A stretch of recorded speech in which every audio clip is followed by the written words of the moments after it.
Should you read the Malazan Book of the Fallen series by Steven Erikson? That is the question that I'm hopefully going to try and answer in this video. If you're new here, my name is Sam, and I recently read this series for the first time. I say recently, it took me 14 months. I buddy read it with my partner, who is also called Sam. He is a huge Malazan fan, and he was the reason why I wanted to read this series. I wanted to understand why it's his favourite series of all time. I had mixed experiences with each book. I'll put a graphic on the screen so you can see my star rating for each book. There were some highs and there were some lows. There were some books that I really loved and there were others that I didn't like as much. Nothing was below a 3 stars. I think retrospectively I would probably give Gardens of the Moon a 2.5, but I know if I were to reread that book I would rate it much higher on reread because this series has so much detail. It's impossible to remember everything the first time. It is a series that's intended to be reread. This is going to be a more balanced review. I'm going to obviously talk about the things that I liked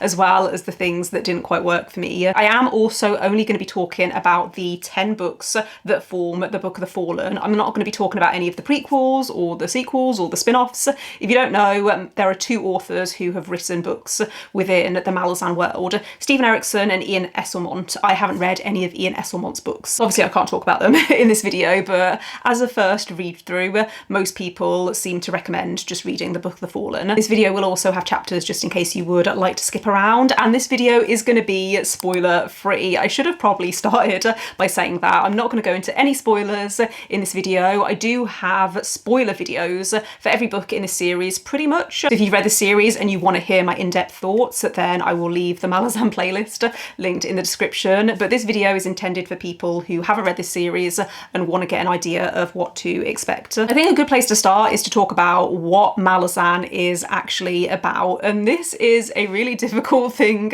to explain because in my opinion it doesn't fit neatly into one subgenre of fantasy. There's a lot of military stuff because you're following characters who are marines or soldiers, but you also have gods, you have Eldar beings, you have different races, there are dragons, there are conflicts between different groups of people, and there are things that have happened in the past that are now having repercussions on the world today. There's so much going on and it is a very detailed world, which is one thing that I loved about the series. I love it when I can feel that an author knows their world inside and out. The scope of Malazan is huge and there's so much history there that goes back thousands, if not hundreds of thousands of years. The world feels very old and lived in, and at the start of the series you are dropped into this world, into what feels like the middle of the story. You're not given a lot of context. It's expected that you'll just kind of go with the flow, and to be fair, you are following characters who don't know everything about this world, so sometimes you're in their minds and you're knowing everything that they know. From the first few chapters of book 1, you learn that there is this empire called the Malazan Empire that was led by Emperor Kellenvad. However, now we have a new person in charge, Empress Lasine. It's all a bit hazy. You're not sure whether Kellenvad was betrayed. Maybe. Is Lasine now trying to weed out all the people that were loyal to the old emperor? It's all a bit vague, and I think that is part of the reason why Malazan has this reputation of being confusing, because it's expected that you won't take everything at face value.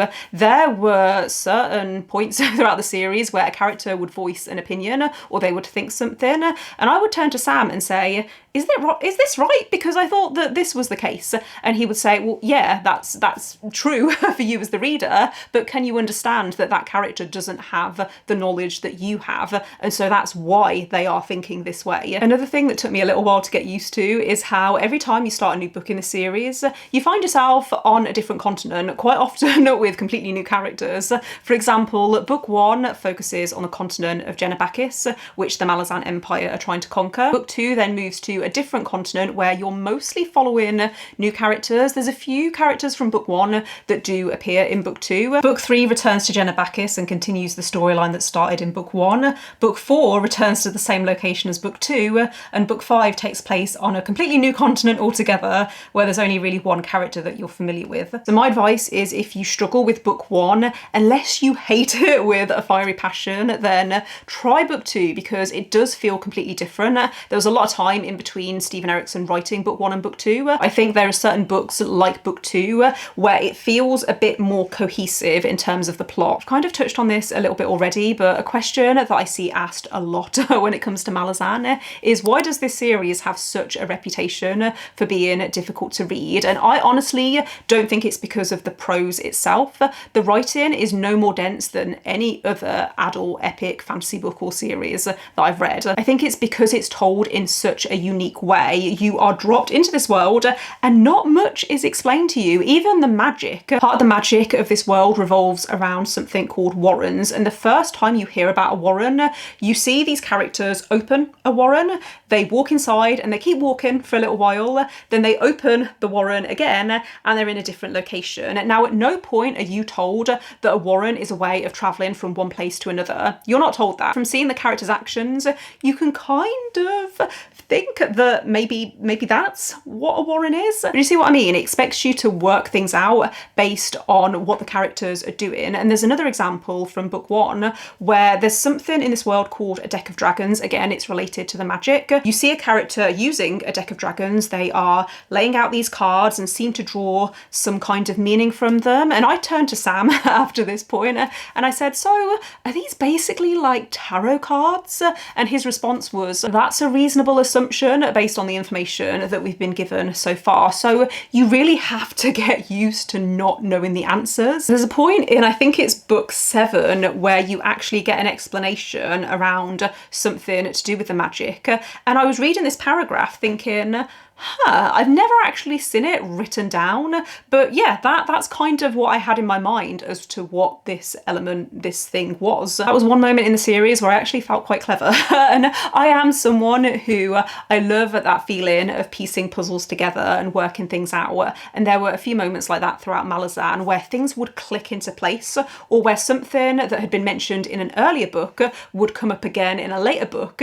There was one thing that I was so fixated on. It was this really random moment in the first half of the series, and then it comes back up again in the last 2 books, and I was like, this is what I've been waiting for, to finally understand what something means. Malazan is very strong in its themes, and one of the biggest themes of the series is compassion. There are situations that arise throughout the series and characters that you're introduced to where it's expected that you will try to understand their actions. You'll try to understand how their culture or circumstances impact them and cause them to act in certain ways. I actually almost DNF'd this series at the start of book 4 because there's a character that's introduced who I found repulsive. In my opinion, they do things that are unforgivable. Obviously, I didn't DNF the series, I kept reading, and what I gradually came to understand is that Erikson wasn't justifying this character's actions. Instead, it's expected that you look at what happened and think, okay, why did this happen? How is this character's culture and background coming into this? Once I was able to get into that mindset, that really helped me appreciate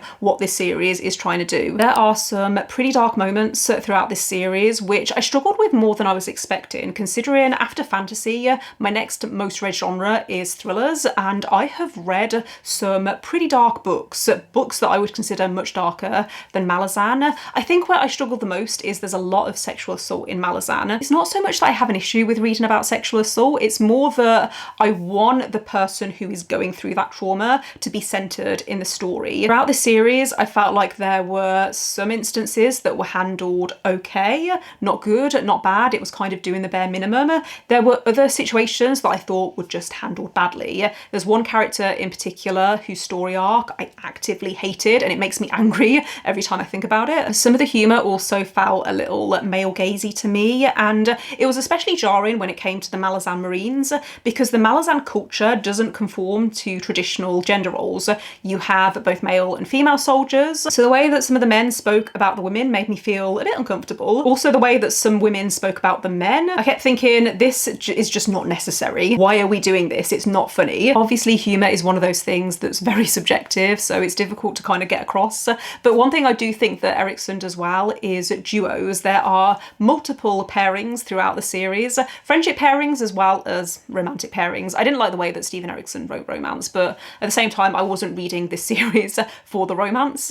But the more friendship-based duos I thought were quite fun. There was one character that I hated when they were first introduced. However, as soon as they were paired up with this other character was essentially reflecting everything that I felt about this character and why they were so frustrating. And so it felt very cathartic in that sense, and I actually started to like their dynamic, which I never thought I would say when I was first introduced to that first character. Malazan is obviously a huge time commitment, and I think what made it worth it for me was being able to discuss it with other people. I obviously talked to my partner about it as we were reading, and I also went on Reddit quite a lot. I watched so many Malazan videos. There's a lot out there, and as someone who created a YouTube channel because they enjoy talking about books so much, that was a huge part of my enjoyment of this series. I realised within the first 3 books that I was probably going to like the series, and there was a lot that I appreciated, but it was outside my comfort zone because I don't typically tend to read more military style fantasy. I tend to prefer political fantasy. I also tend to prefer a hard magic system, whereas this has